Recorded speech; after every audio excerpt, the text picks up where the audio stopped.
Welcome to PsycheMastery, the channel where we uncover the deepest truths about the human mind, hidden desires, and the philosophies that shape our lives. Today's discussion may seem shocking at first. This video will make you think 2 times before sleeping with a woman. At first glance, it may appear to be about morality or casual choices in relationships, but it is much more profound than that. This is not simply about romance or attraction. This is about the forces of the unconscious mind and the invisible ideologies of culture that shape our desires in ways we barely recognize. To guide us, we bring together 2 of the most thought-provoking figures in psychology and philosophy: Carl Jung, the Swiss psychologist who uncovered the hidden patterns of the psyche, and Slavoj Žižek, the modern philosopher, who forces us to see how ideology controls our fantasies and choices. When Jung explored intimacy, he warned that physical union is never only physical. It awakens the unconscious, projections, shadows, and archetypes that can bind people in ways neither expects. And when Zizek analyzes desire, he reveals how our fantasies are not entirely our own. They are built by culture, by society, and by ideology that scripts what we believe love and intimacy should look like. So before you judge the title, before you think this is just about men and women, listen closely. What Jung and Zizek offer is not fear, but awareness. Awareness that intimacy can awaken forces larger than ourselves. Awareness that desire is never just personal. And awareness that every choice we make in love leaves marks on our soul. By the end of this video, you will not only think twice before intimacy, you will begin to see the unconscious patterns and cultural illusions that shape every relationship you enter. Part 1. Carl Jung's warning: the unconscious and the anima. Carl Jung believed that what most people call falling in love is often something much deeper and sometimes far more dangerous. He explained that when a man meets a woman and feels instant attraction, he is not always responding to her true self. Instead, he is responding to an inner image he already carries inside him, something Jung called the anima. The anima is the feminine side of the male psyche. It is not the woman herself, but a projection of his own unconscious desires, memories, and fantasies. It is shaped by childhood experiences, by the mother figure, by cultural images of femininity, and by the man's hidden longings. When he meets a woman who matches this inner image, he feels a magnetic pull. He thinks he has found the one. But in reality, he has found his own reflection projected onto another person. This is why relationships that begin with overwhelming passion often collapse. At first, the man is enchanted, convinced that destiny has brought him to his perfect partner.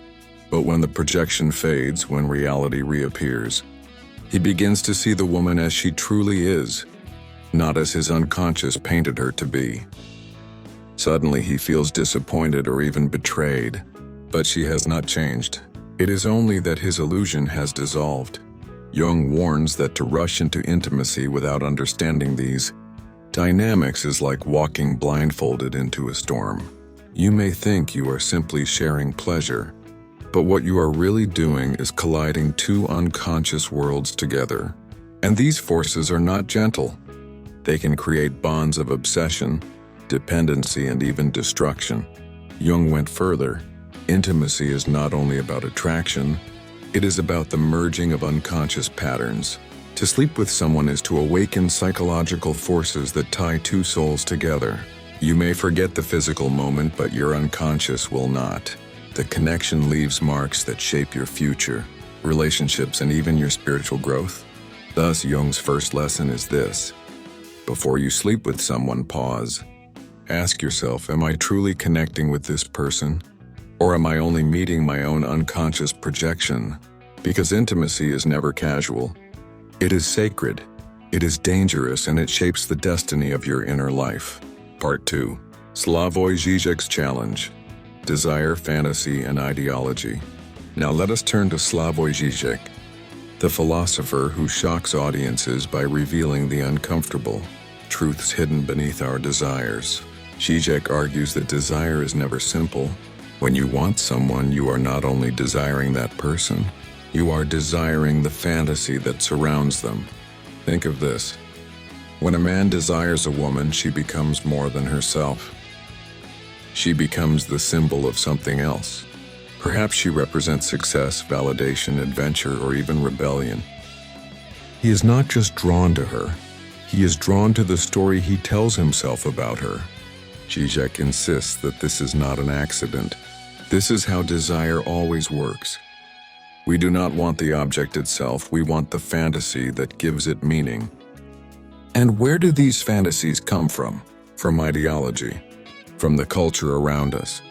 Movies teach us what true love should look like. Advertising tells us what beauty is. Social media shapes our idea of the perfect partner.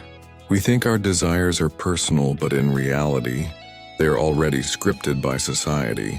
Imagine a man scrolling through Instagram. He sees carefully curated images of beauty, lifestyle, and romance. Without realizing it, these images shape his fantasies. Later, when he meets a woman, he thinks he is freely attracted to her. But his attraction has already been shaped by the cultural ideals planted in his unconscious. His desire is not purely his own. It is society's desire flowing through him. Zizek says that even in the most private moment of intimacy, society is present. When two people are together, they are not alone. The entire weight of cultural ideals, fantasies, and ideologies lies between them. They believe they are free, but they are acting out roles written for them long before they met. This is why Zizek insists, intimacy is never just physical. It is ideological. It is psychological. And it is filled with fantasies that disguise themselves as truth. So his challenge is clear. If you do not understand the fantasies shaping your desire, you will always confuse illusion for reality. You will believe you want the person in front of you, but in truth, you are chasing the fantasy society built around them. Part 3. Jung and the Shadow. Intimacy as a mirror of darkness. Carl Jung's greatest insight was that every human being carries not only light, but also shadow. The shadow, as Jung described it, is the collection of everything we hide from ourselves. Our anger, jealousy, fears, and instincts that society teaches us to repress. Most of the time we keep this darkness buried, but in intimacy the shadow awakens. When two people come together, they do not just share attraction, they also exchange shadows. A man may project his insecurity onto his partner, blaming her for feelings that are actually born inside him. A woman may project her fears onto her partner, accusing him of neglect when in truth she is wrestling with her own sense of worth. Intimacy becomes a battlefield of projections. Instead of seeing each other clearly, each sees the other as a mirror of their own hidden pain. Jung warned that this is why relationships often collapse, not because of incompatibility, but because of unacknowledged shadows. The more you deny your shadow, the more power it gains over your relationships. You may become controlling, suspicious, or resentful, without realizing that the darkness you fight is not in your partner, it is in you. Sleeping with someone does not only awaken love or desire, it awakens the shadow. It exposes the parts of yourself that you keep hidden from the world. And if you are not prepared to face these parts, intimacy becomes destructive. This is why Jung believed that true love requires self-knowledge. To be with someone authentically, you must confront your own shadow. Otherwise, every relationship you enter will become a stage where your inner darkness plays itself out, hurting both you and the other person. In this way, intimacy is not simply a pleasure or a comfort. It is a test. It reveals whether you are willing to face yourself. And if you avoid that confrontation, you will always mistake your partner for your problem, when in truth the problem lies within. Part 4. Zizek and the Fantasy Trap. Desire Beyond the Real. Slavoj Žižek takes this exploration of intimacy into the realm of desire and fantasy. He argues that human beings rarely want reality. What we truly want is fantasy, the dreamlike frame that gives meaning to our desires. Zizek explains it this way: desire never attaches directly to its object.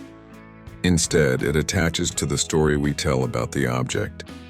When a man falls in love, he may believe he desires the woman herself, but in truth he desires the fantasy she embodies.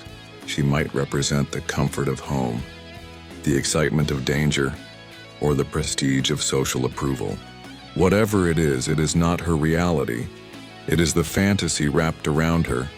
The problem, Zizek says, is that fantasies are fragile. The moment reality intrudes, the illusion collapses. This is why so many relationships begin with overwhelming passion and end with disappointment. At first, the fantasy is alive. Later, when the mask falls and the real person appears, the dream dies. What once felt magical now feels ordinary, and desire fades. Žižek goes further. He claims that our fantasies are not entirely personal. They are shaped by ideology, by the invisible forces of culture that define what we should find attractive. Movies, advertising, and social media constantly feed us images of ideal partners. Without realizing it, we internalize these images. So when we meet someone, we think we are choosing freely, but in truth, we are choosing according to a fantasy society planted in our minds. This is why intimacy is never just private. It is loaded with cultural scripts. A man may believe he wants a particular woman because she is unique, but in reality, he is responding to the fantasy image shaped by his culture. Zizek's brutal point is that even our most personal desires are borrowed. So what happens when we sleep with someone? We are not only meeting them, we are meeting our fantasy of them. And that fantasy may have little to do with who they really are. Unless we become aware of this, we are doomed to repeat the cycle, chasing illusions, waking up disappointed and searching again for the next fantasy. Part 5. The Price of Intimacy: Pleasure, Bondage, and the Aftermath. Both Jung and Zizek warn us that intimacy is never free. It always leaves a mark. For Jung, the price is psychological bondage. When you merge with someone physically, your unconscious forms ties that linger long after the moment has passed. Even if you walk away, the bond remains inside your psyche. You carry the other person's imprint in your unconscious, sometimes for years. This is why people often struggle to let go of past partners. It is not just memory, it is the unconscious bond. Jung compared this to alchemy. When two substances merge, they are forever changed. Likewise, when two souls unite, even briefly, they leave traces on each other that cannot be erased. For Zizek, the price is emotional disillusionment. Desire promises fulfillment but never delivers it fully. After intimacy, many experience a sense of emptiness, guilt, or restlessness. This is not because something went wrong, it is because desire itself is structured to disappoint. It thrives on fantasy, and once the fantasy dissolves, reality feels insufficient. Society encourages this cycle, pushing people to seek new experiences, new partners, new illusions, keeping them trapped in endless pursuit. The aftermath of intimacy, therefore, is not always joy. Sometimes it is obsession. Sometimes it is regret. Sometimes it is the quiet realization that what you thought would complete you has left you even more incomplete. Both Jung and Zizek insist that this is not accidental, it is the nature of desire itself. So before intimacy, you must ask yourself, am I prepared for the price? Am I aware of the bond my unconscious will create? Am I ready for the disappointment that may follow when the fantasy fades? These are not questions of morality. They are questions of psychological and philosophical survival. Part 6. Love, Power, and the Illusion of Control. Carl Jung often reminded us that intimacy is not only about love, it is also about power. Every union between two people contains hidden, Negotiations of dominance and submission. Sometimes these dynamics are obvious. One partner leads, the other follows. But more often they are subtle, woven into everyday behavior, unspoken but deeply felt. A man may unconsciously seek to dominate because he fears losing control of himself. A woman may unconsciously surrender because of cultural scripts that shaped her, expectations of partnership, or the roles may reverse, sometimes invisibly, sometimes dramatically. In either case, intimacy becomes not just a union of love, but a struggle for balance. Jung explained that these dynamics are not random, they are archetypal. Each of us carries universal patterns inside our psyche. The protector, the nurturer, the ruler, the victim, the seducer, the martyr. When intimacy begins, we unconsciously step into these roles, acting out stories written long before we were born. The tragedy is that most people do not realize they are performing roles. They believe they are choosing freely when in fact, the unconscious is directing the play. Slavoj Žižek approaches this in his own provocative way. He argues that in modern culture, power is disguised beneath the illusion of freedom. We are told, you can choose whoever you want, love anyone, sleep with anyone. You are free. But Zizek insists, this very freedom is a trap. Because what we desire is already shaped by ideology, our so-called freedom is carefully managed. We believe we are free, yet we act within invisible boundaries. Take, for example, the modern idea of casual relationships. They are marketed as liberation. No rules, no commitments, no consequences. Yet many who pursue them find themselves emotionally bound, confused, or broken. The ideology of freedom hides the reality of entanglement. Desire pretends to set us free but quietly enslaves us. This is the illusion of control. We think we are directing our relationships, choosing our partners, writing our love stories. But Jung reminds us the unconscious shapes our choices. Zizek reminds us ideology scripts our fantasies. Between the unconscious and ideology, our freedom is narrower than we think. So part 6 gives us a sobering truth. Intimacy is never simply about love. It is a negotiation of power, a performance of archetypes, and a theater of illusions disguised as freedom. To step into intimacy without awareness is to hand over control to forces you cannot even see. Part 7. Awakening Consciousness, the path to real connection. If everything about intimacy is shaped by unconscious projections, shadows, fantasies, and ideology, is there any hope for true love? Jung believed there is, but only through what he called individuation. Individuation is the lifelong process of becoming whole, of facing your shadow, integrating your anima or animus, and recognizing your unconscious patterns. In relationships, individuation means that you no longer project blindly onto your partner. You no longer confuse your fantasy with reality. You see the other person as they truly are, not as the unconscious character your mind paints. For Jung, this is the highest purpose of love, not endless pleasure or comfort, but transformation. Every relationship is an opportunity to discover yourself more deeply. Your partner becomes a mirror, showing you both your beauty and your darkness. If you face this mirror honestly, you grow. If you avoid it, you remain trapped in illusions. Žižek, on the other hand, does not promise escape from fantasy. He insists that fantasy is unavoidable. It is the very structure of desire. But he offers a different kind of freedom, the freedom of awareness. When you see your fantasies for what they are, when you recognize how ideology shapes your desire, you are no longer a blind prisoner. You still desire, but you do so with eyes open. You still live within illusion, but you are no longer deceived by it. In this sense, both Jung and Zizek call us to awaken consciousness. For Jung, it is psychological awakening, confronting the unconscious. For Zizek, it is philosophical awakening, exposing ideology. Together they guide us toward a deeper way of living love, not blindly, not naively, but with awareness and responsibility. So part 7 teaches us, intimacy can still be beautiful, but only if it is lived consciously. To think twice before sleeping with someone is not about fear, it is about respecting the power of intimacy and recognizing the responsibility it demands. Ending. A final reflection. So what have we learned from Jung and Zizek? Jung teaches us that intimacy awakens the unconscious. When you unite with someone, you do not only share your body, you share your anima, your shadow, your archetypes.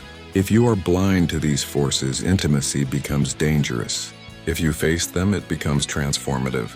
Zizek teaches us that intimacy is shaped by fantasy and ideology.